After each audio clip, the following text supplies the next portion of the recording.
Hola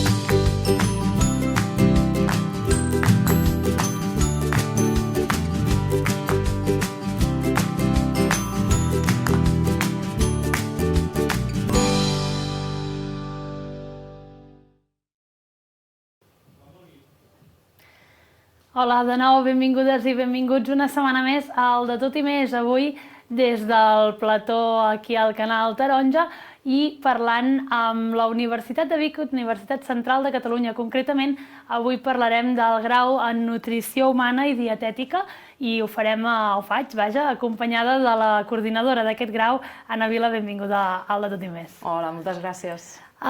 Comencem plantejant una mica així en termes generals en què consisteix aquest grau en dietètica humana i nutrició. Doncs mira, el grau en nutrició humana i dietètica el que proporciona als estudiants és la capacitat de poder atendre persones sanes i persones malaltes en qualsevol moment del seu cicle vital i en qualsevol situació, ja sigui en una situació d'activitat física, en una situació de malaltia, i a més donar sortida no només en l'aspecte individual, sinó en l'aspecte de col·lectivitats, és a dir, tota l'alimentació que està en els centres hospitalaris, a les escoles, però també en el camp, per exemple, de la indústria alimentària, tot el que és la gestió de la qualitat, però també el desenvolupament o el suport en la millora de tots els productes alimentaris que podem trobar en el supermercat. I a més, és una professió regulada, és a dir, a Espanya les professions sanitàries n'hi ha unes quantes que estan regulades i la professió de dietista nutricionista també està regulada. Per tant, qualsevol persona que vulgui exercir com a dietista nutricionista per millorar l'alimentació de qualsevol persona ha d'estar en possessió del grau en nutrició humana i dietètica. Això crec que és un aspecte bastant important que potser molta gent no el coneix i és important tenir-lo en compte, ara anirem parlant, però això que dius, has resumit el grau, però ja has deixat anar coses molt importants, perquè jo crec que així a nivell de carrer, soc dietista, fas dietes, però no, va molt més enllà, hi ha una responsabilitat també en termes de salut, com deies, o bé això, a nivell d'indústria, de qualitat i tot això. Correcte, clar, ens trobem que al final tothom menja, i per tant tothom té diferents experiències al voltant de l'alimentació, tant individuals com del seu voltant, i per tant tothom té o es veu capaç de tenir cert grau d'expertesa en relació a l'alimentació.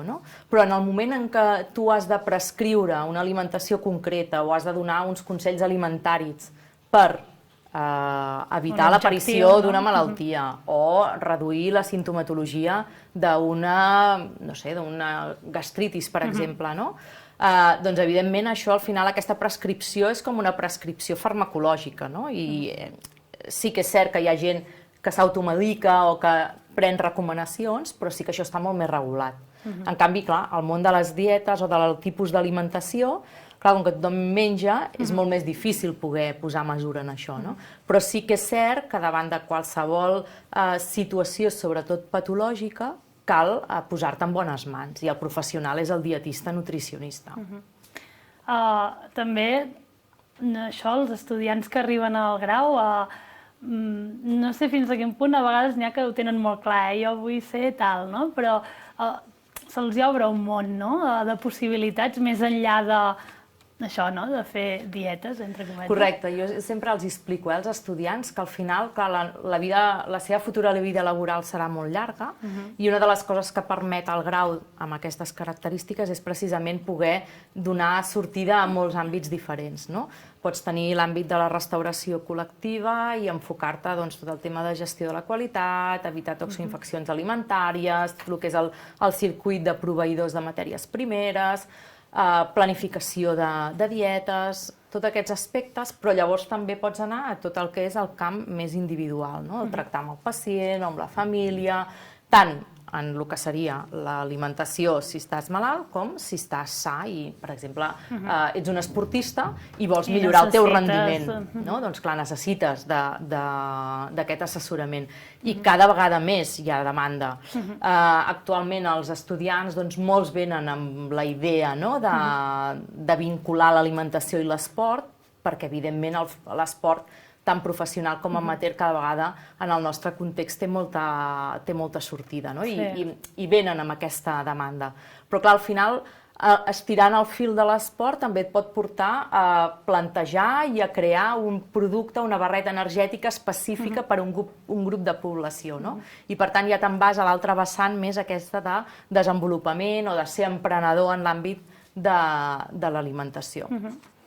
I parlant també, lligant-ho tot, també hi ha aquesta part de responsabilitat, no sé si dir-ne social, que ho hem vist ara últimament, per desgràcia, a causa de la sequera o a causa de la guerra d'Ucraïna, que hi ha aliments que estàvem acostumats a tenir-los fàcilment, que ara no hi són, i que, per tant, hem hagut de buscar-los aquí, que realment dius, per què els he d'anar a buscar lluny si aquí ho tinc, no? I això també, com a nutricionistes, també certa responsabilitat, no sé si ho sentiu així, però de dir, jo faré o promoure tots aquests aliments que tenim aquí, de temporada, també. Correcte.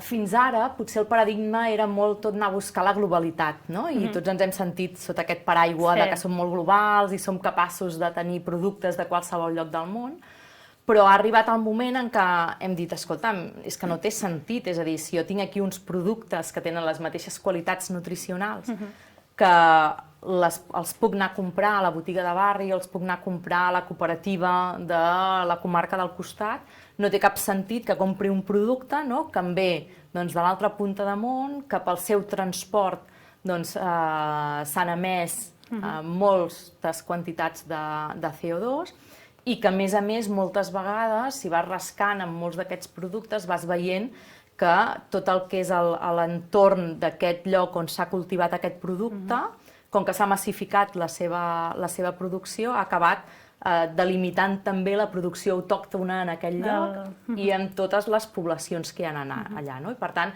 aquesta responsabilitat social sobre l'impacte que té el consum de producte local, la baixa emissió de CO2 a l'atmosfera, sobretot vinculada a tot el transport d'aliments, doncs clar, això també ha de conscienciar a la població i també ha de permetre al dietista nutricionista conèixer molt bé el seu entorn per poder receptar l'alimentació més adequada en base als aliments que podem tenir i els que podem tenir en cada moment de l'any.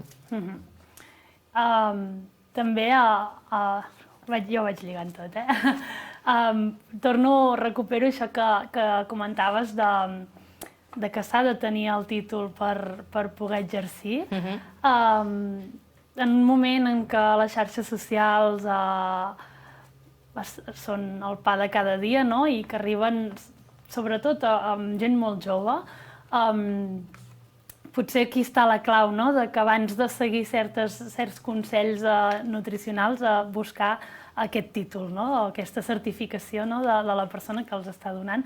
No sé si això a nivell d'universitat, evidentment, formar els estudiants, però també no sé com s'està vivint. Clar, nosaltres ens basem sobretot en aquelles recomanacions o en aquelles planificacions alimentàries que es basen en l'evidència científica. Clar, ens trobem en un món en què les notícies, en què les fonts d'informació moltes vegades no són contrastades i que té molt més valor el que diu algú en un moment puntual en una xarxa social més que no pas la recerca o el treball que s'ha fet de forma seriosa. Doncs, clar, a vegades desmitificar totes aquestes coses també costa molt. Però jo crec que també és feina nostra de poder ser molt rigorosos amb la informació que nosaltres donem, en no caure en el parany de voler donar la informació a l'estil instagramer, per dir-ho d'alguna manera, sinó realment basar-nos en aquest rigor. I cada vegada hi ha més evidència que tota la població que segueix totes aquestes recomanacions cada vegada tenen més problemes de conducta alimentària i tot el tema vinculat a l'aparició de trastorns de la conducta alimentària en els últims anys ha augmentat de forma exponencial, cada vegada amb edats més joves, i per tant això també a nivell social també ens ha de preocupar i que realment quan hi ha la necessitat d'anar a buscar un consell alimentari, doncs es vagi al professional que està acreditat i al professional que està col·legiat per tal de poder donar aquestes bones recomanacions. I que, com deien, es pot trobar en diversos espais, no només a l'hospital, sinó també en centres privats o centres esportius, inclús als clubs. Hi ha molts clubs que estan introduint aquesta figura del nutricionista dietista en clubs de base, de formació. Sí, cada vegada hi ha més demanda, perquè cada vegada el que s'ha vist és que tenir uns bons hàbits alimentaris, al final el que et garanteix també és tenir uns bons hàbits de salut. Ja no només per tenir un bon rendiment, sinó també per tenir una qualitat de vida a llarg termini. I per tant, el binomi aquest d'activitat física, hàbits alimentaris, han d'anar molt lligats de la mà. Llavors, doncs clar, és important i cada vegada hi ha més demanda també en aquests centres esportius per poder fer tot aquest assessorament tant a les famílies com en els esportistes més petits perquè aquests sediments es vagin aposentant de forma correcta. I tenint en compte que en etapes formatives de creixement és molt important, aquí entra molt en clau l'alimentació. Al final estem promovent que el nen o la nena pugui créixer de forma amb tot el seu potencial i que, a més, tingui les garanties que a nivell d'activitat física pugui tenir un bon rendiment. Anem acabant, però abans m'agradaria que m'expliquessis també un programa que coordines, que és el de parelles dietètiques amb Osona Ment i de la Creu Roja Osona. Explica'm una mica en què consisteix aquest programa. Doncs mira, nosaltres aquí a la Universitat de Vic, en el grau, intentem fomentar diferents tipus d'aprenentatges que siguin significatius pels estudiants per tal que realment mentre es van fent puguin anar aprenent. Primer, per exemple, comencem amb activitats més pràctiques de laboratori, amb calorimetries, passem també per activitats vinculades a la simulació, en el qual els estudiants, en un entorn de seguretat com és els espais de la universitat, aprenen allò que han de desenvolupar al final amb una persona real. I al final, quan arriba ja a la part gairebé final del seu aprenentatge, els posem ja en situacions reals. I l'aprenentatge de servei de les parelles dietètiques és un projecte que ja hem fet ja la 7a edició, en el qual els estudiants de quart, en el marc d'una assignatura que és resolució de casos complexes, el que fem és aparellar cada un dels estudiants amb un usuari d'Osona Ment o de Creu Roja d'aquí a Osona. Llavors el que fem és, al llarg de tot el semestre, fem diferents entrevistes al llarg de tot el semestre, de manera que els estudiants poden posar a la pràctica tots aquells coneixements més teòrics que hem fet sobre com hem de fer l'abordatge del que seria una consulta dietètica. I a més, no ens quedem només en fer la part d'entrevista inicial, sinó que els estudiants fan una primera sessió d'entrevista inicial, entrevista dietètica, entrevista clínica, mesures antropomètriques, s'entreguen unes primeres recomanacions i després l'estudiant el que fa és treballar en base a tota aquesta informació, fa la seva planificació dietètica. Com que és un projecte d'aprenentatge-servei, el professor, que en aquest cas sóc jo mateixa, faig tota la correcció i tota la revisió de tot allò que s'entregarà en el participant i en la segona sessió fem el retorn. Li expliquem tota la planificació dietètica i el participant, durant les següents setmanes, el que fa és portar a terme aquella planificació alimentària, aquelles recomanacions, allò que li ha pautat l'estudiant. I ens tornem a veure al cap d'unes setmanes i el que fem és l'avaluació, fem el seguiment de com s'ha portat a terme, si hi ha hagut objectius dels que s'han plantejat inicialment que s'han pogut assolir i per tant l'estudiant també veu una mica quina ha estat l'evolució d'aquell individu que ha portat de forma, la primera persona que ha portat, i també als estudiants els permet agafar molta més confiança a l'hora d'adreçar-se als pacients, a l'hora d'anar a buscar aquella informació que potser d'entrada l'individu no t'explica, però que li has d'anar donant la volta i has de saber-te comunicar per poder treure-t'hi tota la informació.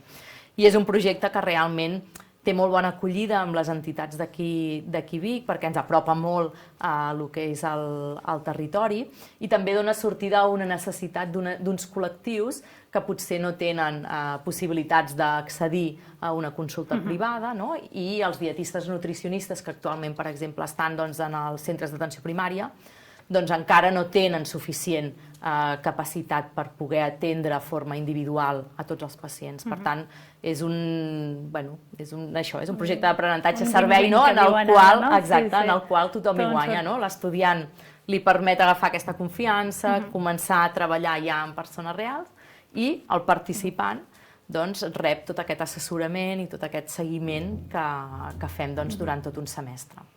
Clar, això a més entenc que per l'estudiant té tots aquests beneficis, perquè a més són gent amb una complexitat que clar, que això, que també que els fa posar a prova en un últim any de carrera, que és allò de dir, vale, ara em trobaré això, o no, perquè depèn de la feina que tinguis, però que com a benefici per l'estudiant és molt atractiu, si més no. Sí, és un projecte que realment té molt bona acollida i que també permet veure una mica l'evolució, de com ha evolucionat tot aquest aprenentatge, que potser abans era molt dins de la universitat, era molt teòric, però que ara, que hi ha el proper curs... Posat en casos reals. Que el proper curs ja celebrem els 25 anys d'inici dels estudis del grau aquí a la Universitat de Vic, i per tant ja s'ha vist com ha evolucionat tota aquesta manera d'ensenyar i que els estudiants realment ja no només es quedin amb els coneixements dins de la universitat, sinó que ja durant tot el seu aprenentatge ja puguin anar adquirint millors habilitats en un entorn cada vegada més real. Doncs, Anna, gràcies per acostar-nos avui a aquest grau en Nutrició Humana i Dietètica. Molt interessant. Jo em podria quedar molta estona, perquè preguntes en tinc moltes, però a la tele el temps sempre és limitat, però mira, ens emplacem a parlar algun altre dia. Molt bé. Ja sigui aquí o a la universitat o així, perquè realment són temes interessants i sempre benestar i salut jo crec que també a la nostra audiència li interessa. Per tant, gràcies per venir avui i esperem retrobar-nos. Doncs moltes gràcies a vosaltres. I amb tots vosaltres, ara marxem del plató i ens anem a veure a l'Eudald Martínez. Fins ara.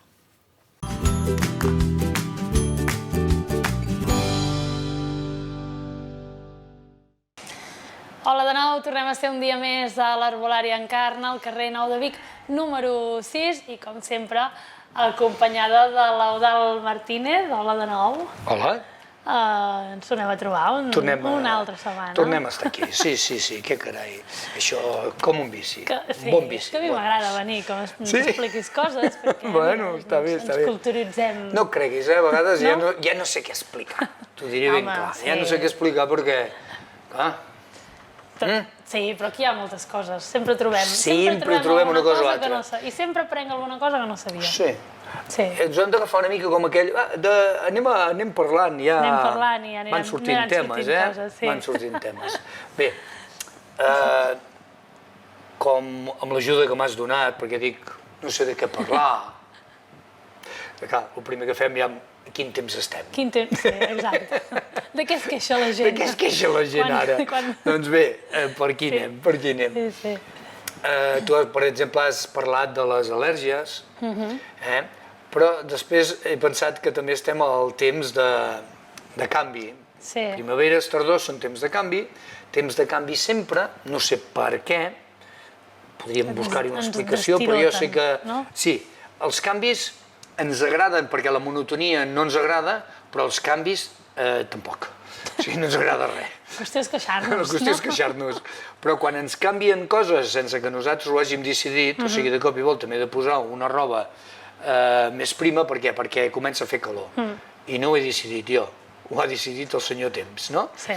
Doncs bé, sembla ser que això causa aquests baixons que se'n diu astènies primaverals, de tardor.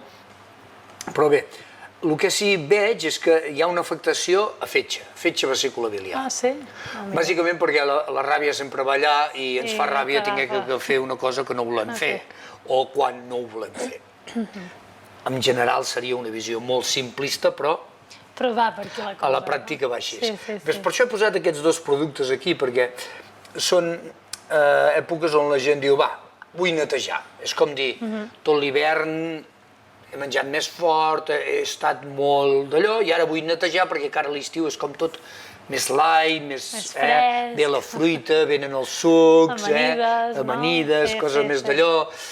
Volem el cos nostre estar més en contacte, i es veu totes les històries. No ens tapem tant. Bé, doncs una de les coses que es pot fer sempre en aquesta època, i va molt bé, és ajudar el nostre fetge i la nostra vesícula. I aquests són dos productes que són unes combinacions molt bones, on hi ha el cardo mariano, la carxofera, el boldó, el desmodium, totes aquestes plantes que ja sabem de sempre que ens ajudaran a fetge i a vesícula biliar. La gent que, per exemple, està operada de vesícula, molt bé, perquè això l'ajudarà que no tingui tants problemes a nivell digestiu, però en general sempre farem aquesta depuració, neteja, o, com s'ha posat de moda, detox. Queda bé, no? Detox. Bé, sí. Doncs això va enviar els bevibles i un vial bevible d'aquests, així mateix, cada dia, fem neteja. Ajudem a que aquest fetge i aquesta vesícula biliar funcionin més bé i també ens ajuda com a eliminar toxines, a trobar-nos una mica més, com t'ho diria, més en consonància amb el temps que fa. I en referència a el que tu has dit de les al·lèrgies, doncs canviem, pam, aquests els passem a darrere, passem uns altres a davant i ja ho anirem empenyent aquí. Bé, a veure, les al·lèrgies, per lo que he anat veient jo, són una reacció del cos. Una reacció del cos a un aliment, a una substància, a unes circumstàncies, a un canvi de temperatura, a moltes coses. I a la primavera aquests canvis hi ha la pol·linització, que també, i després el nostre cos, com a reacció, segrega unes substàncies que se'n diuen estamines. I per això tothom ha sentit parlar dels antihistamínics, que es donen quan tens picor, quan tens una reacció al·lèrgica, totes bàsicament per aquestes reaccions, perquè si baixem les estamines, baixen aquestes reaccions. Però realment l'al·lèrgia és una cosa que el nostre sistema immunològic no pot competir i crea aquesta reacció. O sigui, quan el que patim, els ulls plorosos, el nas tapat, o congestió, o inclús asma al·lèrgica, és una reacció del nostre cos. Patim la reacció. Com que es vol defensar però no pot. Aquí. Després, com a antihistamínics naturals, ja sabem que hi ha unes certes substàncies que ens poden treballar com a antihistamínics naturals, però després hem d'anar provant quines ens va bé. Hi ha una planta que es diu la perilla, que s'està provant fa un temps i que sembla ser que funciona bastant bé, la perilla. Bé, abans de la perilla teníem un que es deia Helichrysum italicum, és un sol d'oro, una planta, i aquí és el que fan servir amb aquesta gent, enviar els bevibles juntament amb altres substàncies, com un terroibos, extracte de reishi, que és un bolet que també treballa el sistema immunològic, o un picnogenol, o un extracte d'escorça de pi. Vull dir, aquí tenim amb un bevible, a vegades el que fem inclús és combinar-los. I després hi ha un altre producte, que aquest sí que jo l'he provat molt, perquè és una cosa molt senzilla. N'hem parlat moltes vegades, no sé si l'últim dia ja en vam parlar, però a dintre això d'aquestes al·lèrgies com a antihistamínic és aquest. És un producte que està fet d'una planta que es diu Vicia aureliana. Aquest és el nom italià.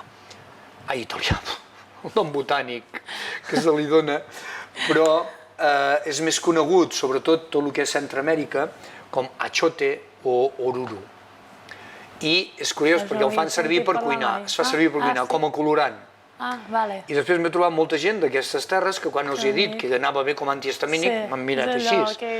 Però algunes d'aquestes persones després han recordat remeis de les àvies que ells feien servir. Però això va en càpsula, se'n prenen 2 al matí, 2 a la tarda, i realment m'ha donat molt bon resultat allò de dir, ostres, tinc una rinitis, sobretot a nivell de congestió aquí, i de cop i volta, prendre això i perfecte, no? Però a més, tota la informació d'aquesta planta ajuda a crear un filtre protector de l'ull, un filtre solar protector de l'ull, ajuda a les taques de la pell, a que no es facin taques a la pell, o sigui, protegeix també la pell del sol, i a la vegada protegeix mucoses respiratòries i digestives. I puja el sistema immunològic, o sigui, una cosa senzilleta i que em funciona molt bé. Bastanta part. Però és curiós que després et trobes i dius, a veure, aviam, ostres, una asma al·lèrgica. És una persona que pateix d'asma, però és una reacció al·lèrgica. Després aquí he trobat altres, o sigui, anem treballant amb diferents elements i un dels elements que m'ha funcionat és un producte que bàsicament és per sistema immunològic, on hi tinc quercetina, calostre i lactoferrina.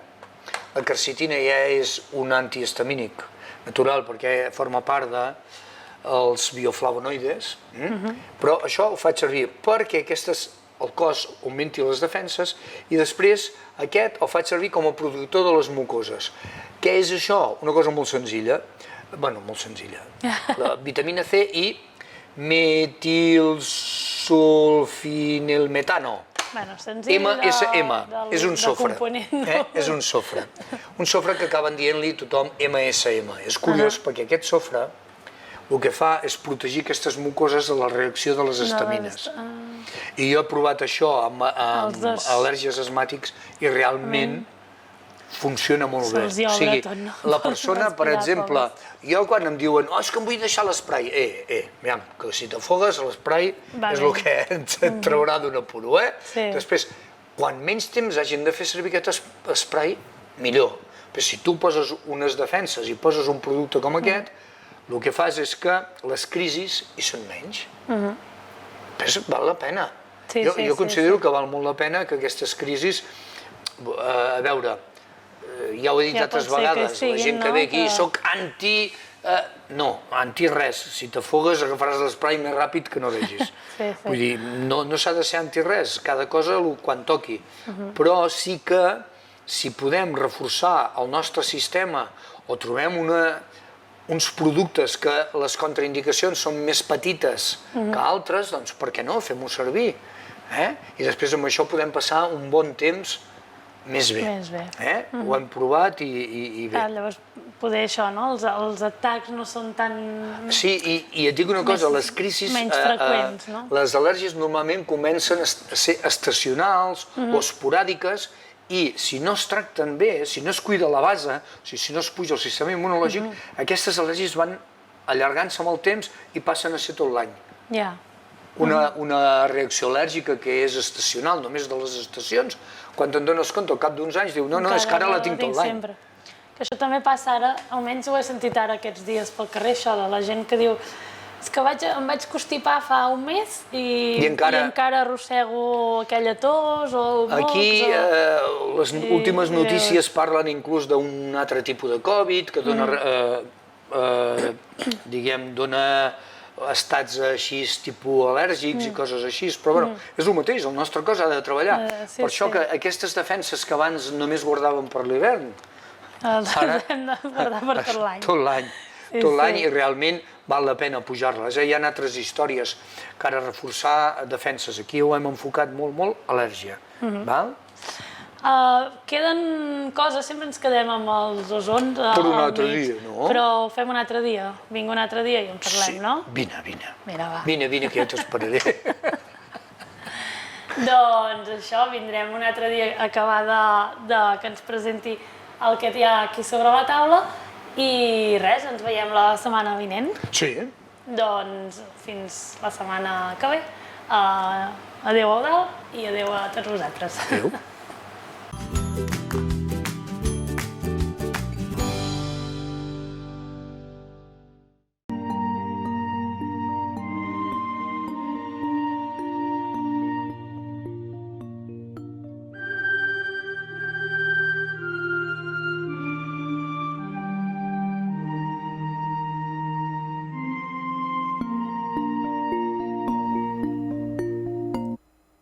Benvinguts a aquest espai de Mons Paral·lels. Avui volem parlar d'un retir que es portarà a terme a Can Mussol del 21 al 23 de juny.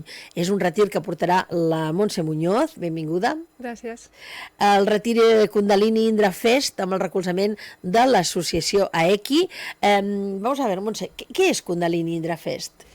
Pues Kundalini Indra Fest es un retiro que hemos creado un grupo de socias de la Asociación Española de Kundalini Yoga de forma voluntaria, es decir, no ganamos nada con este retiro, y lo que queremos es como traer un poco, el objetivo principal es que el Sangat, es decir, el grupo de socios que estamos en la asociación, nos conozcamos y compartimos proyectos.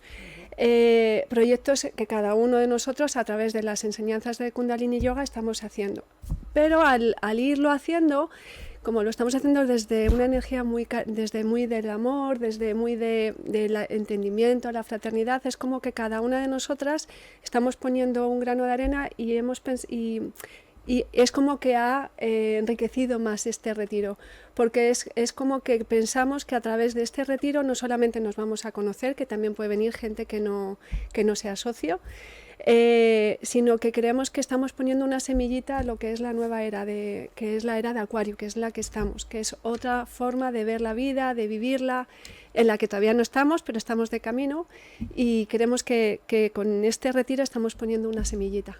De hecho, vosotras formáis parte de la asociación AECI y creo que sería interesante que nos explicaras una historia que es antigua, pero que es muy bonita. Sí, la Asociación Española de Kundalini Yoga se formó aquí en España porque también esta disciplina que se llama Kundalini Yoga es una disciplina que trajo un maestro de la India y lo trajo a Occidente. Primero vino a Estados Unidos, en el que ayudó a mucha gente a salir de la droga, y luego lo trajo aquí a Europa.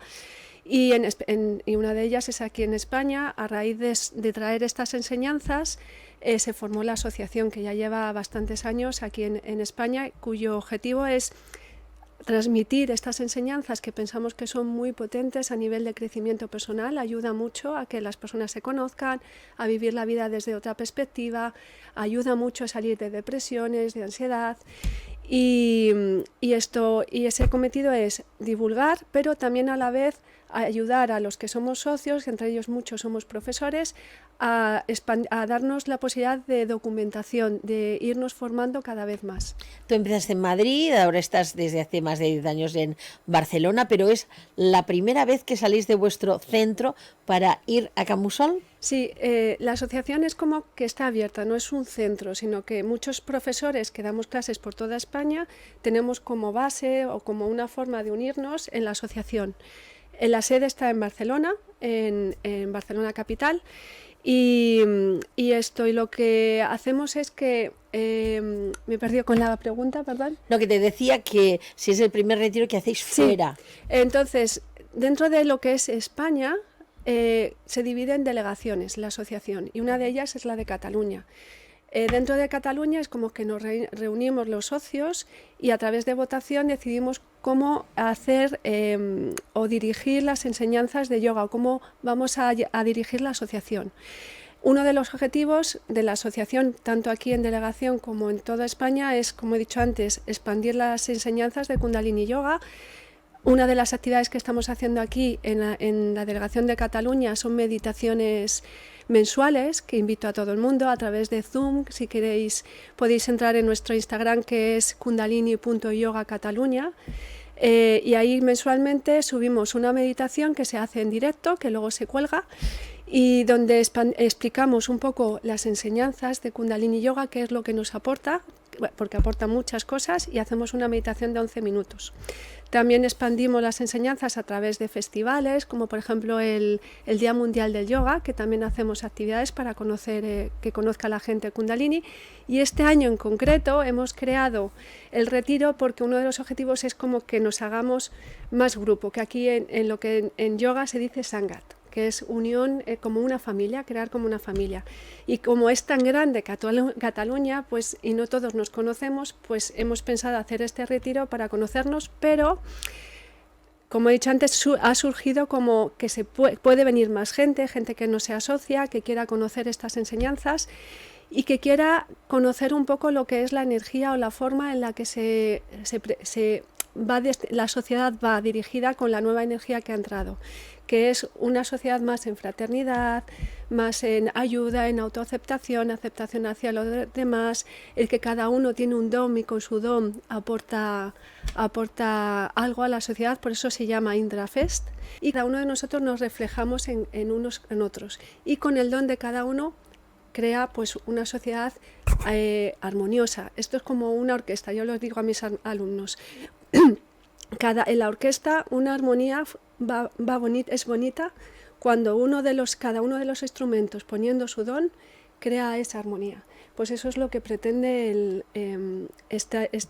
la nueva era. La era que hemos salido, que se llamaba era de Piscis, esta que estamos es era de Acuario. La era de Piscis era más de competición, todos tenemos que ser buenos en determinadas cosas, sin respetar un poco el don de cada uno.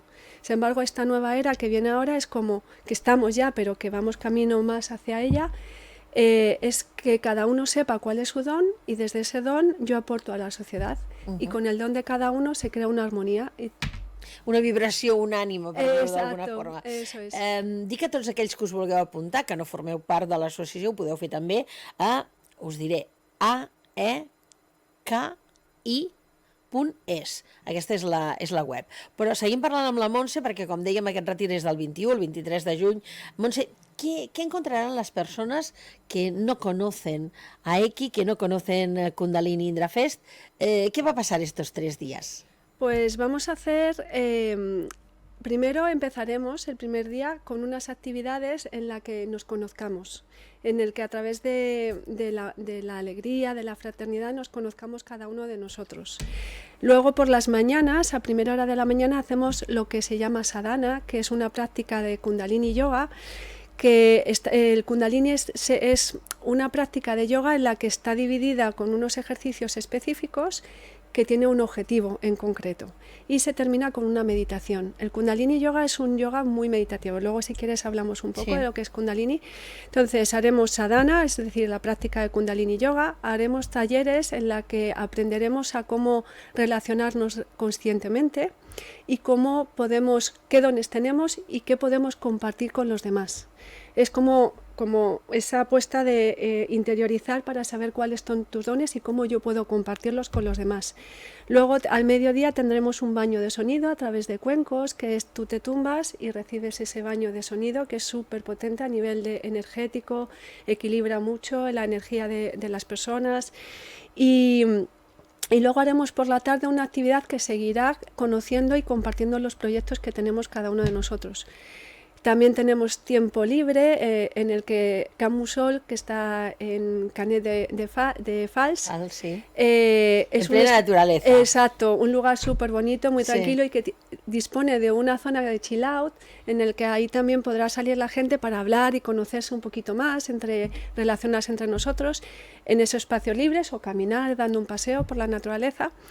Y terminamos precisamente el sábado 21, es luna llena, y haremos un retiro muy bonito con un ritual, un ritual en el que haremos, cuando hay luna llena se mueve una energía especial en el que puedes quemar lo que tú no quieres ya en ti para tener y que salga todo lo bueno que tú quieres en ti.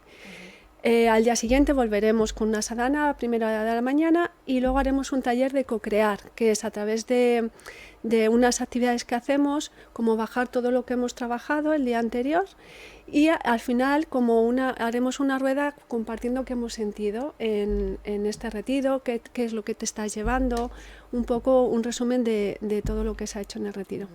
Oye, una cosa, me estabas hablando de Kundalini Yoga.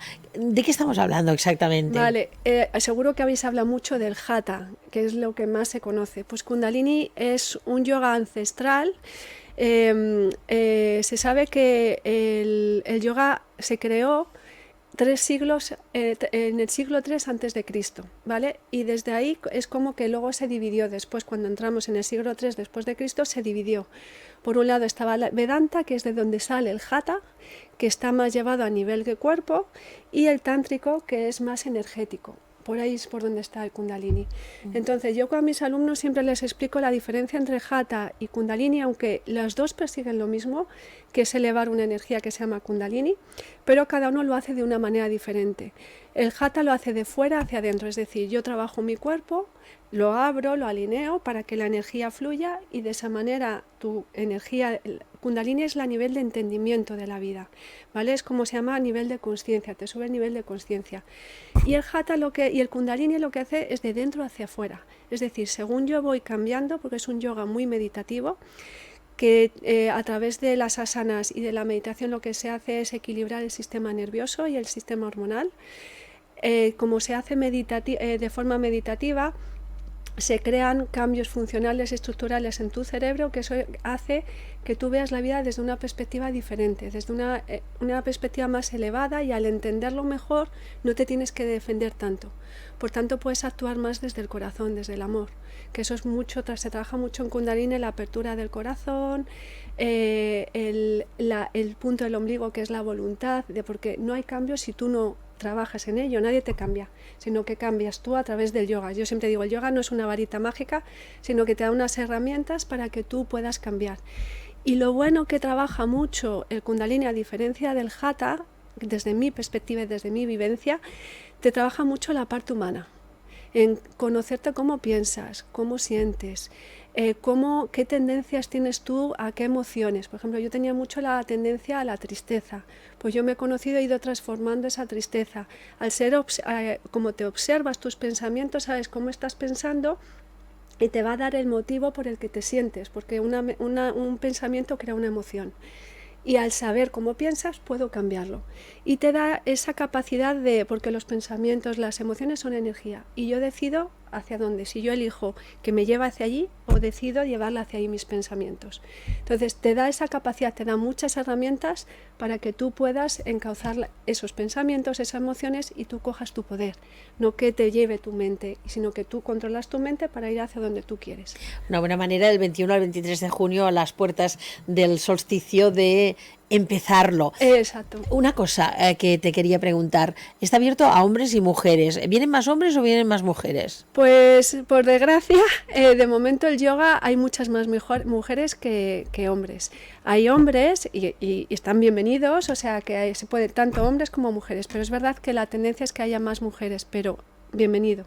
Y otro tema, claro, son 3 días para descubrirte, pero después del descubrimiento tiene que haber un seguimiento. Entonces, estas personas que vienen, tú después les puedes aconsejar que vengan contigo a tu centro o a través online. ¿Cómo lo pueden hacer? Si entran en la página web de la asociación, que es www.aeki.es, ahí van a ver centros que están asociados, de centros de profesores que han recibido la formación a través de la asociación y de una asociación internacional que se llama KRI, que tiene un diploma avalado, y ahí pueden encontrar todas los centros donde pueden ir. Luego, dentro de Cataluña hay muchos centros que también no están, por ejemplo, yo estoy en un centro que está avalado por la asociación, pero trabajo en otros en el que se dan otras disciplinas, pero ahí está Kundalini Yoga. O sea que los puedes encontrar tanto en los centros que van a ver en la asociación como en otros centros de yoga. Doncs, Montse Muñoz, moltes gràcies per estar avui amb nosaltres. Gràcies a vosaltres. I ja ho sabeu que del 21 al 23 de juny teniu una cita a Can Mussol amb aquest curs tan interessant que ens ha explicat la Montse. Fins al proper programa. Moltes gràcies.